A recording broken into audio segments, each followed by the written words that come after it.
Passer de 0 à 300 000 euros par mois de chiffre d'affaires avec une offre de coaching et ce en moins de 12 mois, c'est l'histoire d'Antoine Blanco. Si vous êtes dans le business en ligne, impossible que vous soyez passé à côté de l'ascension d'Antoine Blanco sur les 12 derniers mois. Il a su tirer profit de la visibilité que lui a offert le podcast Sans Permission aux côtés de Yomi Denzel et Oussama Ammar pour lancer son business de coaching de zéro et lui faire passer la barre des 300 000 euros par mois en moins de 12 mois. Son accompagnement a fait l'objet de plusieurs petits repositionnements, mais maintenant le message est clair. Il aide les particuliers à monétiser une compétence, à monétiser leur passion. Si tu ne me connais pas encore, je suis Joachim Léo, le fondateur de Lead Club, l'agence spécialisée dans la croissance des offres high ticket par la publicité. Je suis aussi animateur du podcast Yankee, dans lequel on vient disséquer les stratégies de tes infopreneurs préférés. Et dans cette vidéo, je vais vous révéler les dessous de la stratégie marketing d'Antoine Blanco qui lui a permis d'attirer aussi rapidement autant de clients vers son offre de coaching. L'objectif, comme toujours, c'est que vous puissiez tirer un maximum de valeur et que vous puissiez implémenter le plus de choses possibles dans votre business en ligne dans les 7 prochains jours. Vous aurez aussi mon analyse sur qu'est-ce qui fonctionne bien dans la stratégie d'Antoine Blanco et aussi le plus important, qu'est-ce qui est améliorable, puisque c'est pas parce qu'on passe la barre des 300 000 euros par mois qu'on a tout juste d'un point de vue marketing. La stratégie d'Antoine Blanco, elle se divise entre son organique et la publicité en ligne. Pour ce qui est de son organique, on va essayer de passer très rapidement puisqu'on a deux logiques qui sont bien distinctes. On a les logiques sur TikTok et Instagram et la logique sur YouTube. Sur TikTok et Instagram, la plupart de ces contenus sont des contenus avec des appels à l'action. L'idée, c'est de venir générer des interactions, des commentaires sous le post, des DM, des réponses à des stories, afin que son équipe de setting puisse les recontacter, les qualifier et booker des rendez-vous par la suite. La stratégie sur YouTube est un petit peu différente puisque sur YouTube, on ne peut pas faire de setting, c'est-à-dire qu'on ne peut pas envoyer de messages privés aux personnes qui regardent les vidéos ainsi qu'aux personnes qui commentent.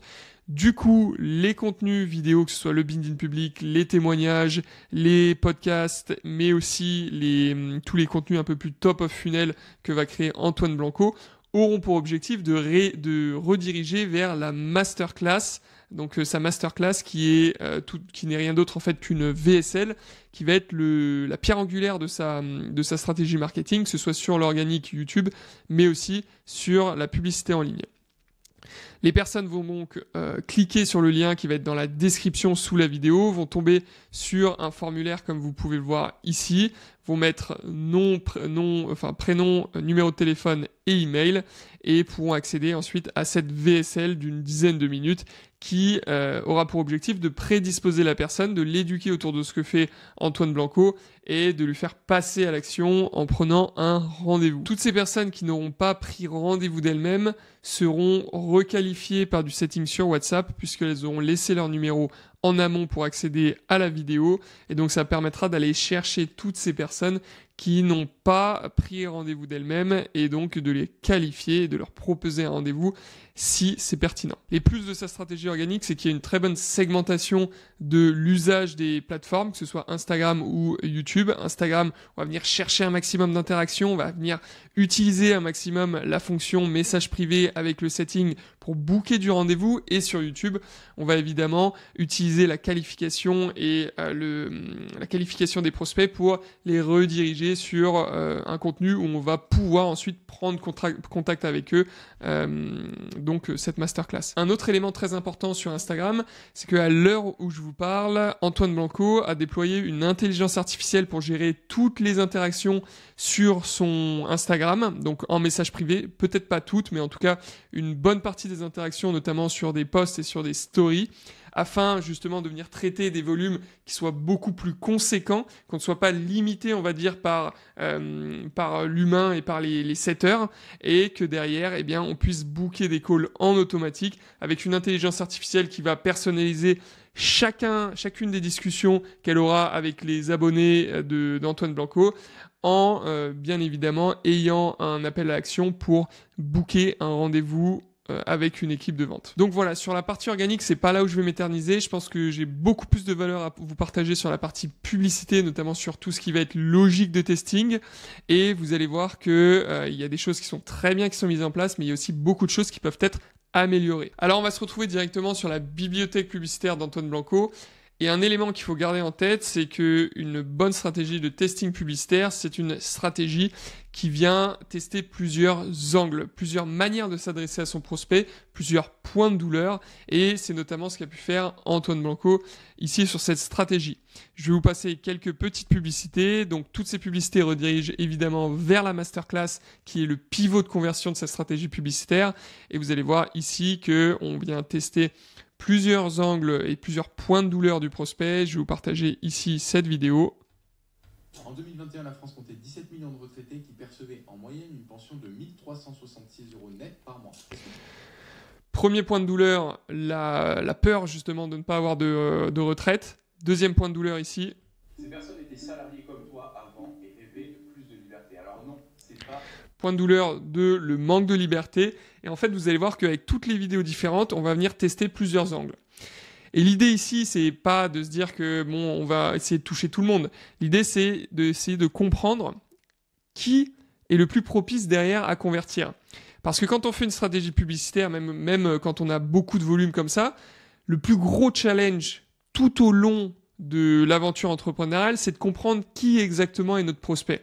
Et justement, le fait de faire de la publicité, le fait de pouvoir payer pour avoir du trafic et pour payer pour avoir de la visibilité sur un angle et sur un autre, c'est exactement ça qui va nous permettre derrière d'affiner notre connaissance de notre prospect, d'affiner notre message sur notre tunnel de vente et donc d'augmenter petit à petit le taux de conversion, de réduire le coût par prise de rendez-vous, le coût par vente, etc. Et donc c'est comme ça qu'on compose une stratégie publicitaire durable et saine sur le long terme. Et donc tout ça, c'est des données qu'on va récupérer, qu'on va pouvoir retraiter par la suite pour avoir justement un angle qui se démarque des autres et pouvoir itérer, faire encore plus de contenu sur cet angle-là, aller affiner, trouver des sous-angles, etc., etc. Globalement, la stratégie publicitaire s'arrête ici. Pour moi, il y a énormément de choses qui peuvent être mises en plus ici, et je trouve que la partie justement des ads statiques est sous-cotée. Et aujourd'hui, je trouve que dans le marché de l'infoprenariat, on a tendance à sous-coter les publicités statiques. Les publicités statiques, c'est une arme très puissante, notamment pour comprendre comment s'adresser à notre prospect, pour comprendre quel est le champ lexical qu'il faut utiliser pour s'adresser à lui, quels sont les angles qui vont avoir le plus de résonance chez lui, quels sont les points de douleur qui font le plus mal pour lui et qu'il a le plus envie justement de résoudre. Et pour moi, la publicité statique, on doit toujours avoir des campagnes qui tournent avec de la publicité statique où on va venir chercher de la donnée. On va essayer de chercher à comprendre qu'est-ce qui fonctionne, quel angle attire notre avatar. Et justement, c'est cette base de publicité statique qu'il va ensuite falloir analyser et collecter de la donnée pour la faire remonter et itérer sur du contenu vidéo. Parce que le contenu vidéo, le truc, c'est que c'est beaucoup plus variable que du contenu statique dans le sens où il y a tout le rythme de la vidéo, il y a tous les hooks de la vidéo qui peut faire qu'on peut attirer aussi du monde juste par la viralité de la vidéo. Alors qu'une publicité statique, c'est du brut, c'est du brut, c'est du cru, et donc on consomme ce que l'on voit, et on consomme ce que l'on lit, et on clique pour ce qu'on a lu. Alors que pour la vidéo, on peut se laisser embarquer par un rythme, on peut se laisser embarquer par une vibe, etc. Et donc les données les plus concrètes que l'on va pouvoir retirer d'une stratégie publicitaire vont se situer sur de la publicité statique, donc ces visuels-là. Et donc une amélioration qu'il pourrait faire, c'est tout simplement, donc c'est très bien d'avoir toutes ces vidéos et je pense qu'elles fonctionnent plutôt bien, mais afin justement de donner une direction et justement d'avoir une base d'apprentissage constante, d'avoir une campagne qui tourne dans laquelle chaque semaine on va venir itérer, on va venir analyser et on va venir lancer de nouvelles ads statiques et petit à petit justement venir stabiliser un type de message versus un autre qu'on va confronter à un autre angle publicitaire pour ensuite le faire passer sur une autre campagne, la deuxième campagne qui est la campagne où on va mettre toutes les vidéos publicitaires. Donc voilà pour la partie les recommandations sur la stratégie de testing publicitaire. Le dernier pilier de la stratégie marketing d'Antoine Blanco sur laquelle je souhaiterais passer un petit peu de temps, c'est toute la partie tunnel de vente. Et vous allez voir que la partie tunnel de vente va être très liée aussi aux recommandations que je pourrais avoir sur la strate de testing publicitaire, puisque aujourd'hui, toutes les personnes qui voient les publicités d'Antoine Blanco cliquent donc sur cette pub et tombent sur cette page que vous voyez à l'écran. Cette page où on a un formulaire de prénom, numéro de téléphone et email pour ensuite accéder à cette fameuse masterclass. Le problème ici, c'est que qu'est-ce qui ferait aujourd'hui sur la durée qu'on continue à avoir des personnes qui soient prêtes à laisser toutes ces informations pour accéder à cette fameuse vidéo de 10 minutes. Le problème, c'est que le marché de l'infoprenariat a poncé la stratégie VSL. Le tunnel VSL, il est fatigué. Tout le monde en a marre de voir des publicités sur Internet où on te dit que j'ai créé une vidéo de 10 minutes dans laquelle je te révèle le secret pour atteindre X, Y, Z. On en a marre et ça fonctionnait très bien auparavant et ça continue de fonctionner un petit peu aujourd'hui, mais ça fonctionnait très bien auparavant parce qu'on était sur un marché qui n'était pas éduqué. Plus le marché va s'éduquer, plus les prospects vont en avoir assez et vont avoir déjà consommé des vidéos à foison sans avoir eu de transformation. Donc les gens, en fait, ont un manque de confiance latent quand ils naviguent sur les réseaux sociaux et donc petit à petit, la VSL va perdre en performance. Et c'est peut-être d'ailleurs pour ça qu'aujourd'hui, dans les stratégies actuelles d'Antoine Blanco, il a eu toujours cet effet de nouveauté qui a fait qu'il y a eu beaucoup de personnes qui consommaient son contenu, qui consommaient sa stratégie, etc. Mais petit à petit, ça s'essouffle et c'est peut-être pour ça que en septembre, il y a eu une baisse de chiffre d'affaires parce que il y a, on va dire, cette fatigue, cette lassitude autour du tunnel de vente de la VSL qui va faire que le marché n'est plus prêt à consommer ce type de contenu. Deux choses à tester avec la publicité. 1. Faire des publicités qui redirigent directement vers la page VSL, donc sans passer par le formulaire. Ici, on va venir chercher directement la page avec la vidéo de 10 minutes. Et on va optimiser ça soit sur le call booking, donc sur l'événement rendez-vous programmé, ou bien sur la vue du calendrier.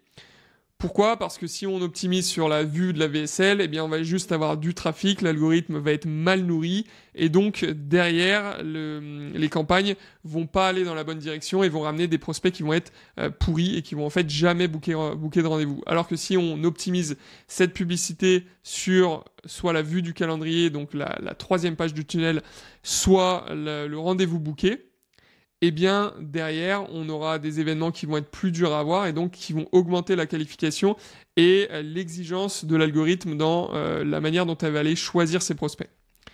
Très important.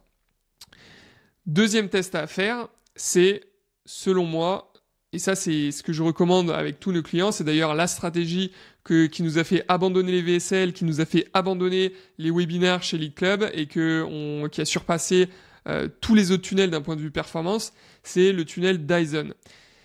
La VSL, c'est un contenu c'est une vidéo de conversion.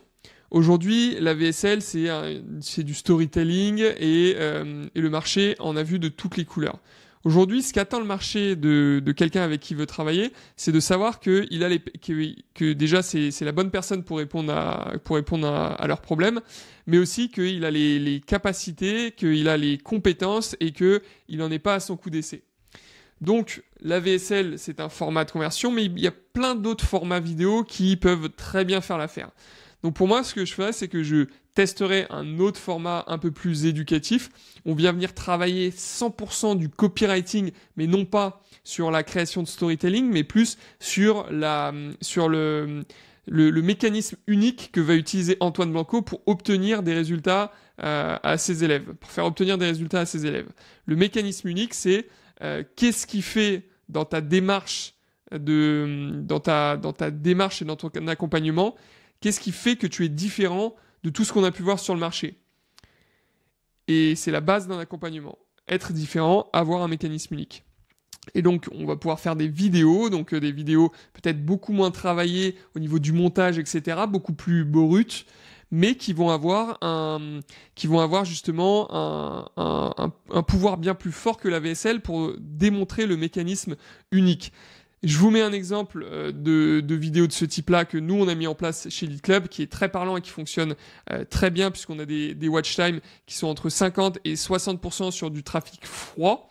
Je vous mets le lien directement en description, vous pouvez y accéder. Et comme ça, si vous êtes coach ou formateur, ça vous donnera une bonne idée de comment justement optimiser votre tunnel de vente. Et le pilier principal de la stratégie Dyson que je vais vous partager ici, c'est qu'on va venir chercher du trafic avec la publicité, mais au lieu de pousser une masterclass, un webinar, etc., qui sont des choses très painful et qu'on a vu et qu'on a revu durant les 5 dernières années, si ce n'est les 8 dernières années, ce qu'on va faire, c'est qu'on va venir créer un lead magnet à haute conversion. Un lead magnet à haute conversion, c'est pas un lead magnet classique comme vous avez pu voir sur les 10 dernières années. Un lead magnet à haute conversion, c'est une ressource qui répond à un problème donné et bien ciblé de votre avatar. Et donc, c'est une réponse à ce problème ciblé. C'est une réponse qui est consommable en moins de 5 minutes et qui est activable dans les 24 heures. Je vais vous donner un exemple tout bête et très simple. Admettons que vous avez un accompagnement pour aider les freelances à obtenir leur premier client. Un lead magnet à haute conversion, c'est un lead magnet qui va répondre à un problème. Le problème de cette cible-là, c'est qu'elle n'arrive pas à attirer des clients, c'est qu'elle n'arrive pas à être visible auprès de son client cible.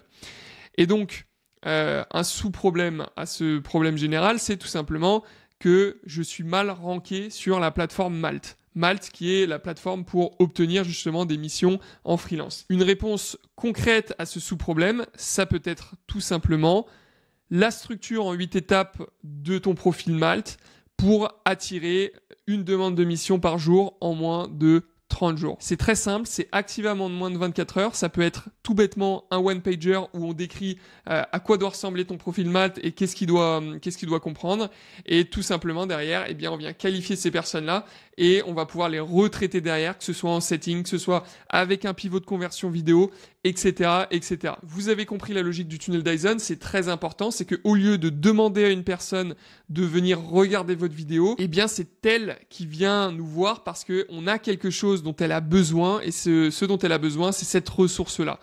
Et donc, ça inverse le rapport de force dans votre rapport commercial qui va faire que derrière, elle va être en confiance, elle va être beaucoup plus à même d'écouter ce que vous avez à lui dire après, que ce soit pour consommer votre VSL, que ce soit pour assister à un webinar, que ce soit pour prendre rendez-vous avec vous, etc. Donc voilà, je vais m'arrêter là sur le système Dyson, je vais pas vous passer tout le détail, etc. Si vous voulez en savoir plus et que vous êtes coach formateur, je vous invite à cliquer sur le bouton en description, à prendre un rendez-vous avec moi et je me ferai un plaisir de vous présenter le système Dyson et comment est-ce que vous aussi, vous pouvez le mettre en place dans votre activité de coaching, dans votre activité de formation, pour votre offre high ticket, même si vous êtes une agence, etc. On prendra le temps justement de répondre à toutes vos questions. Je prendrai le temps de vous expliquer comment est-ce que ça fonctionne et comment est-ce que en moins de 15 jours vous pouvez lancer votre système Dyson et vous allez voir que vous allez pouvoir mettre à la poubelle votre VSL, vos webinaires, tout ce que vous voulez ou même votre stratégie de contenu organique qui vous ramène pas de clients puisque c'est vraiment le futur de l'acquisition et justement par l'aspect sain et l'aspect authentique justement de cette stratégie qui vient pas essayer d'avoir, on va dire, de créer des subterfuges pour entrer en contact avec vos clients. Revenons maintenant sur le tunnel de vente. Alors vous vous doutez bien à partir du moment où on met le numéro de téléphone, ce qui va se passer, c'est tout simplement qu'on va avoir des setters qui vont nous recontacter sur WhatsApp afin de qualifier et pourquoi pas de passer en rendez-vous si c'est pertinent.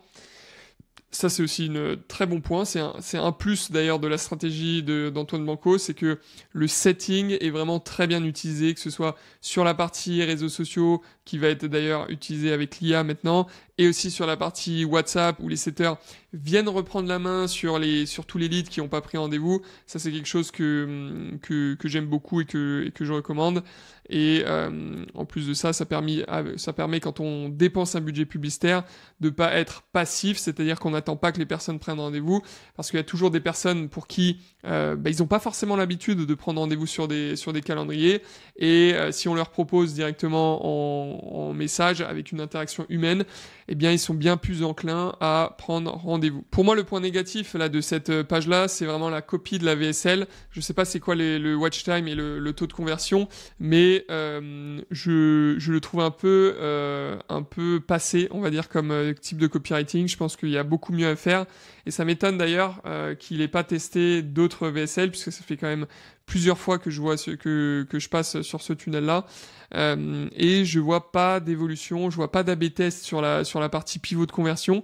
Et pour moi, c'est justement, ça devrait être quelque chose qui est à faire, surtout qu'il est sur System.io. Ce qu'il a juste à faire, c'est tout simplement de mettre un A/B test entre deux contenus, deux pages de VSL, un contenu avec la VSL A, un contenu avec la VSL B, et on vient calculer chaque 15 jours quelle est la VSL qui a booké le plus de calls. Ça peut être des tests à mettre en place. Et honnêtement, je trouve ça dommage de considérer comme acquis que cette VSL est la meilleure, puisque le pilier d'une stratégie marketing, c'est toujours de tester et de jamais se dire que on a déjà fait le gros du travail. Voilà, alors qu'est-ce que je peux vous dire de plus sur cette stratégie qui est bien la page de remerciement. Page de remerciement, je la trouve très bien pour plusieurs raisons.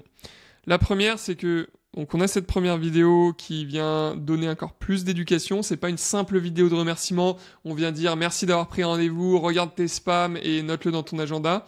Ça, c'est des vidéos de remerciement qui ne servent à rien. Là, ce qui est très intéressant, c'est que c'est une vidéo de remerciement avec un cran supérieur en termes d'éducation. Donc la personne a pris rendez-vous. Maintenant, on va lui donner d'autres informations pour la prédisposer à passer à l'achat en appel de vente. Autre sujet, c'est cette partie donc que j'appelle Keep Them In. Donc on a travaillé, la personne a pris un rendez-vous, beaucoup de personnes et beaucoup trop d'infopreneurs se disent ok, la personne a pris rendez-vous, maintenant c'est bon, je m'en fiche. Sauf que c'est pas joué tant que la personne n'a pas acheté. Parce que déjà, on a des personnes qui vont pas venir, des personnes qui tout simplement ne vont pas du tout être qualifiées, des personnes qui ne vont pas vouloir acheter, etc. Et donc cette partie Keep Them In, je la trouve très bien puisque l'idée, c'est de se dire, ok, on a l'attention de la personne, pourquoi est-ce qu'on devrait la laisser ? Ça, c'est la plus grosse erreur que font beaucoup de personnes. Tant qu'on a l'attention, on la garde. Et on regarde jusqu'où on peut aller. Et bien là, on a la communauté privée pour encore continuer à donner des informations sur qui est Antoine, qu'est-ce qu'il fait, quels sont ses accomplissements. On a d'autres vidéos pour rentrer un petit peu plus dans l'écosystème d'Antoine, rentrer dans son monde, etc. Voir aussi potentiellement des témoignages, etc. D'autres vidéos sur sa chaîne YouTube. Donc c'est très important de continuer à alimenter l'attention que nous donne le prospect tant qu'on peut l'avoir. Pourquoi ? Parce que c'est ça qui va faire que on va passer d'un prospect qui peut être mi-qualifié parce qu'il a regardé la VSL et il est content, etc. et il a pris rendez-vous, à un prospect qui sait qui tu es, qui a déjà rejoint ta communauté, qui a consommé 4 ou 5 vidéos YouTube, etc., etc. Là, ça va être la différence. Et le travail du closer entre un prospect qui a juste booké le rendez-vous et qui s'est barré et une autre personne qui a rejoint la communauté et regardé toutes les vidéos, il n'est pas du tout le même. Le taux de conversion, il est bien plus élevé quand on sait que la personne, elle nous a vu plusieurs fois, elle a regardé plusieurs contenus, etc. Donc gardez bien ça en tête. Donc voilà, on arrive à la fin de cette vidéo. Le plus pour moi de cette stratégie, c'est vraiment l'utilisation du multicanal. On utilise à la fois l'organique, YouTube, Instagram, TikTok, etc. On utilise les ads sur Meta, sur TikTok. Je ne comprends pas non plus pourquoi il n'utilise pas les ads sur YouTube, puisqu'il a quand même une grosse autorité sur YouTube, que ce soit d'ailleurs pour faire du retargeting ou pour aller chercher d'ailleurs des audiences froides. En termes de choses à améliorer, les testings des ads que j'ai pu évoquer, la partie tunnel que je trouve assez basique avec le tunnel VSL qui va s'essouffler, qui petit à petit en fait va décroître en termes de performance et va faire que il sera plus en mesure d'attirer autant de personnes qui le souhaitent. Le copy du VSL, de la VSL qui fait que on a un pivot de conversion qui est statique au lieu d'essayer de l'améliorer constamment. Je sais qu'il fait des tests sur des landing pages, mais c'est pas suffisant. Les tests, faut les faire sur les landing pages, faut les faire sur les VSL, faut les faire sur les ads, faut les faire sur la structure du calendrier. Il faut faire partout les tests. Un calendrier de tests, c'est un calendrier qui est complet où chaque semaine on teste un truc, on récolte de la donnée. En plus, il dépense du budget, donc il peut aller vite sur la partie testing. ne pas négliger ça. Et ce qu'il pourrait aussi rajouter, c'est donc une strate de nurturing pour augmenter l'éducation des prospects, à la fois qui bookent un call et à la fois qui opt-in sans booker de call, justement pour continuer à donner de la valeur, aller chercher des personnes qui le connaissent déjà, qui ont déjà opt-in, qui sont familiers avec lui, pour faciliter la partie prise de rendez-vous. Et ça peut se faire par un autre type de tunnel, ou bien un autre type de publicité, etc. Pour conclure, c'est un très bon use case, malgré tout ce que j'ai pu évoquer sur les améliorations. C'est une stratégie qui fonctionne, c'est une stratégie qui ramène du lead et qui ramène des ventes. Faut pas oublier non plus que Antoine, c'est une personnalité publique, c'est une personnalité qui est entourée aussi de personnes comme Yomi, comme Oussama, etc., qui viennent créer de la confiance supplémentaire. Et il a raison de composer là-dessus. Il a aucun intérêt à tourner le dos à ça. Au niveau des stratégies marketing, les testings, c'est quelque chose d'infini. Donc évidemment, on pourra toujours avoir des choses à dire. Ce qui est important, c'est d'avoir une logique, d'avoir un vrai parcours derrière ce qu'on met en place. Et il y a que comme ça, il y a que en étant chirurgical sur nos tests et sur la collecte de données qu'on va pouvoir tirer à la fois des publicités, tirer du tunnel de vente, etc., qu'on va composer, aller poser brique par brique, notre stratégie d'acquisition, et petit à petit essayer de stabiliser quelque chose qui fonctionne, stabiliser quelque chose où on limite la déperdition du budget, où on limite la déperdition des leads, où on maximise l'impact de nos closers en rendez-vous, etc. Donc voilà, je pourrais vous en parler pendant des heures. J'ai essayé d'être le plus synthétique possible. Après, si vous êtes coach, formateur et que soit vous êtes sur du contenu organique, soit vous faites sur du tunnel webinaire, du tunnel VSL, etc., mais que vous avez du mal à passer justement au niveau supérieur et que vous souhaitez avoir un œil externe pour vous conseiller là-dessus, eh bien, je vous invite à booker un audit de vos stratégies marketing. L'idée, c'est qu'on se pose ensemble, qu'on voit qu'est-ce qui cloche, qu'on sorte les 3 actions à mettre en place pour justement faire avancer votre stratégie au niveau supérieur. Je vous présenterai évidemment la méthode Dyson et comment est-ce que vous allez pouvoir l'implémenter dans votre business et dans votre stratégie d'acquisition. Tout ce que vous avez à faire, c'est de cliquer sur le bouton en description de cette vidéo. Et puis, je vous dis à très vite. C'était Joachim de Lead Club. Ciao, ciao.